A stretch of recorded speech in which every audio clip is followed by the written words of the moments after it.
Hi, welcome to the MKN universe. Let's explore India's battle against capital outflows. अब देखिए, आज की हमारी ये चर्चा द इंडियन एक्सप्रेस में 14 मई 2026 को छपे एक बहुत ही ज़रूरी एडिटोरियल पर आधारित है, जिसका टाइटल है to win back foreign investors, India needs tax reform. इस सेशन में हम इन कॉम्प्लेक्स मैक्रो इकोनॉमिक कॉन्सेप्ट्स को बिल्कुल आसान भाषा में समझेंगे। कॉम्पिटिटिव एग्जाम्स की तैयारी कर रहे हो या बस इकोनॉमी को इन डेप्थ समझना हो, ये एक्सप्लेनर आपके बहुत काम आने वाला है। तो चलिए सीधे टॉपिक पर चलते हैं। 2 लाख करोड़ रुपए, एक बार इस फिगर को अपने दिमाग में बिठाइए। ये कोई छोटी मोटी रकम नहीं है। ये वो अमाउंट है जो फॉरेन पोर्टफोलियो इन्वेस्टर्स यानी एफपीआईज ने सिर्फ 2026 के शुरुआती महीनों में ही भारतीय बाजार से बाहर निकाल लिया है। मतलब इतनी बड़ी संख्या में कैपिटल का देश से बाहर जाना यानी कैपिटल फ्लाइट एक बहुत ही सीरियस प्रॉब्लम बन चुकी है। पर सवाल ये है कि आखिर इतना बड़ा अमाउंट अचानक देश से बाहर क्यों जा रहा है? आइए इसकी डिटेल में जाते हैं। इस पूरी समस्या का हम एक मेडिकल डायग्नोसिस की तरह पोस्टमार्टम करेंगे। आज हम इन 5 हिस्सों में इसको कवर करने वाले हैं। पहला, डिकोडिंग कैपिटल आउटफ्लोज। दूसरा, व्हाई इज कैपिटल लीविंग। तीसरा, इम्पैक्ट ऑन द इकोनॉमी। चौथा, करंट गवर्नमेंट इंटरवेंशंस। और आखिर में द ब्लूप्रिंट फॉर रिफॉर्म। तो आइए शुरू करते हैं हमारे पहले टॉपिक से, डिकोडिंग कैपिटल आउटफ्लोज। सबसे पहले समझते हैं कि आखिर ये कैपिटल आउटफ्लो है क्या भला। सिंपल शब्दों में, जब फाइनेंशियल एसेट्स, इन्वेस्टमेंट्स और बड़ा पैसा किसी एक देश से निकलकर दूसरे देशों में चला जाता है तो उसे कैपिटल आउटफ्लो कहते हैं। पर यहाँ 2 चीज़ों के बीच का अंतर समझना बिल्कुल क्रूशियल है। एक होता है फॉरेन डायरेक्ट इन्वेस्टमेंट यानी एफडीआई, जो काफ़ी स्टेबल होता है। जैसे मान लीजिए किसी विदेशी कंपनी ने यहाँ कोई परमानेंट फैक्ट्री लगा दी। दूसरी तरफ होते हैं फॉरेन पोर्टफोलियो इन्वेस्टर्स यानी एफपीआईज। इन्हें मार्केट में हॉट मनी भी कहा जाता है। क्यों? क्योंकि ये लोग शेयर्स और बॉन्ड्स में इन्वेस्ट करते हैं और जैसे ही ग्लोबल मार्केट में थोड़ी सी भी हलचल मचती है ना, ये तुरंत अपना पैसा निकाल लेते हैं। ये हद से ज़्यादा वॉलेटाइल होते हैं। Okay, let's dive into this. हमारा दूसरा section, why is capital leaving. आखिर ये पैसा जा क्यों रहा है? अब देखिए, सबसे हैरान करने वाली बात तो ये है कि ये सिर्फ इंडिया के अकेले की प्रॉब्लम नहीं है। ये पूरी तरह से एक ग्लोबल शिफ्ट है। यूएनसीटीएडी के 2025 के आंकड़े अगर हम देखें तो डेवलप्ड नेशंस में ग्लोबल एफडीआई 14% तक बढ़ गया है, जबकि डेवलपिंग इकोनॉमीज में ये 2% गिर गया। ऐसा इसलिए हो रहा है क्योंकि वेस्टर्न देशों ने अब अग्रेसिव प्रोटेक्शनिस्ट पॉलिसीज और भारी सब्सिडीज देना शुरू कर दिया है। नतीजा, ग्लोबल पूंजी वापस उन्हीं डेवलप्ड मार्केट्स की तरफ खिंचती चली जा रही है। इसके अलावा कुछ बहुत ही बड़े जियोपॉलिटिकल और ग्लोबल फैक्टर्स भी पर्दे के पीछे काम कर रहे हैं। पहला, वेस्ट एशिया में चल रहा कॉन्फ्लिक्ट और यूएस ईरान वॉर। देखिए, इंडिया अपनी ऑयल ज़रूरतों के लिए इंपोर्ट पर बहुत ज़्यादा डिपेंड करता है।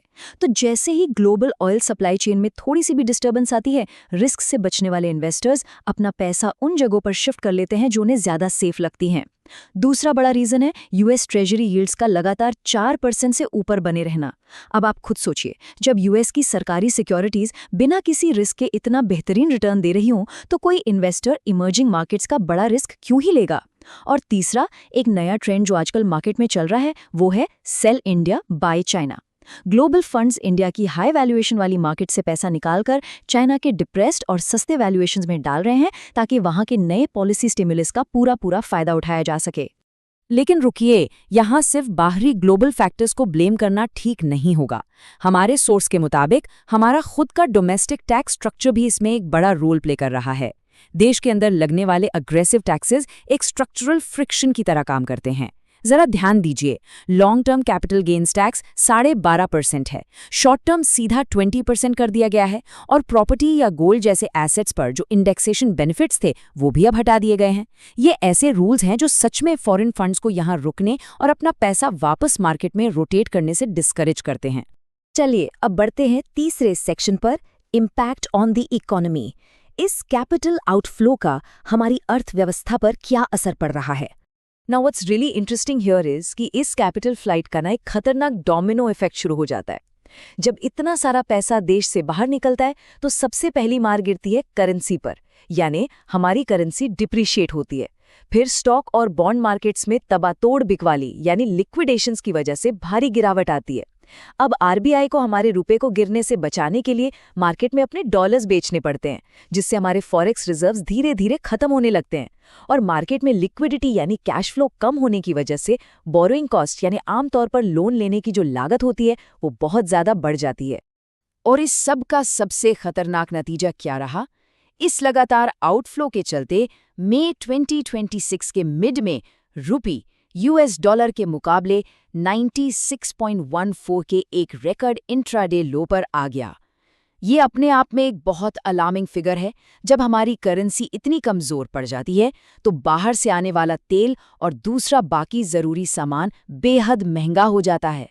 इस पूरी सिचुएशन को हम इम्पोर्टेड इन्फ्लेशन कहते हैं और इसका सीधा बोझ आम आदमी की जेब और हमारी इंडस्ट्रीज के प्रोडक्शन कॉस्ट्स पर पड़ता है। रुपये को किसी तरह संभालने और इन आर्थिक झटकों को बर्दाश्त करने के चक्कर में हमारे फॉरेक्स रिजर्व्स में लगभग 38 बिलियन डॉलर्स की भारी कमी आई है।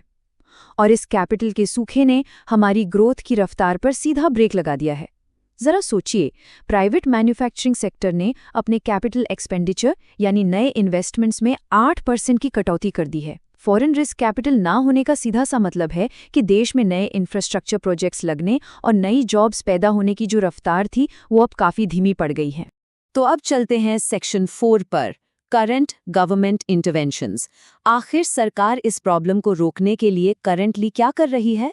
देखिए, सरकार ने सबसे पहला काम ये किया है कि सिस्टम में ऑपरेशनल सर्टेनिटी लाई जाए, ताकि जो ब्यूरोक्रेटिक ओपेसिटी या लाल फीताशाही है उसे कंप्लीटली ख़त्म किया जा सके।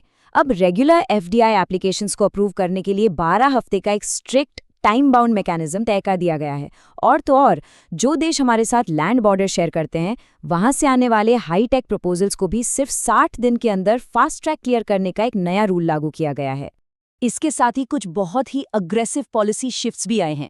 जैसे इंश्योरेंस सेक्टर को देखिए, वहां फॉरेन ओनरशिप लिमिट बढ़ाकर सीधा 100% कर दी गई है।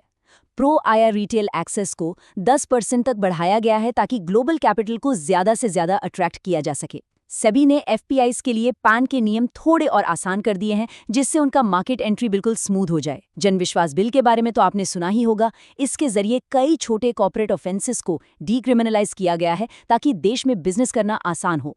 और हाँ, सप्लाई चेन्स को फास्ट करने के लिए अब ट्रस्ट बेस्ड डिजिटल कस्टम्स और सिंगल विंडो क्लियरेंसेस भी शुरू कर दिए गए हैं। और अब आखिर में आते हैं हमारे 5वें और सबसे इंपॉर्टेंट हिस्से पर, the blueprint for reform. The Indian express के इस एडिटोरियल का स्ट्रांगली मानना है कि सिर्फ इन इमीडिएट पॉलिसीज से लंबे समय तक काम नहीं चलने वाला। हमें बड़े और स्ट्रक्चरल बदलाव चाहिए। टैक्स सिस्टम को residence based capital gains tax में बदलना जरूरी है, ताकि ग्लोबल फंड्स पर जो ये भारी भरकम प्यूनिटिव एग्जिट टैक्सेस लगते हैं उन्हें परमानेंट रूप से कम किया जा सके।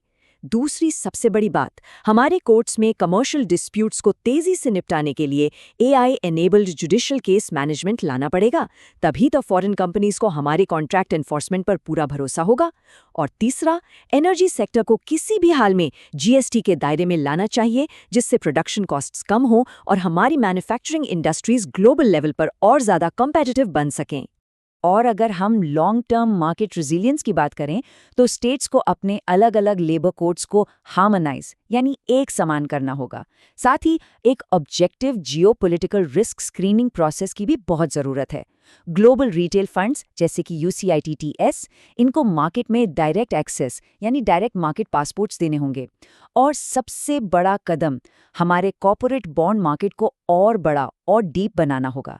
ऐसा इसलिए ज़रूरी है ताकि विदेशी इन्वेस्टर्स सिर्फ हमारी वॉलेटाइल इक्विटी मार्केट्स पर ही डिपेंड ना रहें, बल्कि उन्हें हमारे इंफ्रास्ट्रक्चर प्रोजेक्ट्स को फाइनेंस करने का एक बेहद स्टेबल और लॉन्ग टर्म जरिया भी मिल सके। तो दोस्तों, आज की ये इन डेप्थ चर्चा हमें एक बहुत ही गहरे और थोड़ा सा प्रोवोकेटिव सवाल पर लाकर खड़ा करती है। क्या इंडिया अपनी इस आर्थिक स्थिरता को, इस पूरे कैपिटल फ्लाइट क्राइसिस को वाकई डीप स्ट्रक्चरल रिफॉर्म्स की एक बेहतरीन मौके में बदल पाएगा? ये एक ऐसा सवाल है जिस पर हर सीरियस लर्नर को खुद से विचार करना चाहिए। For the PDF, check the description, subscribe to the channel for quick and more updates.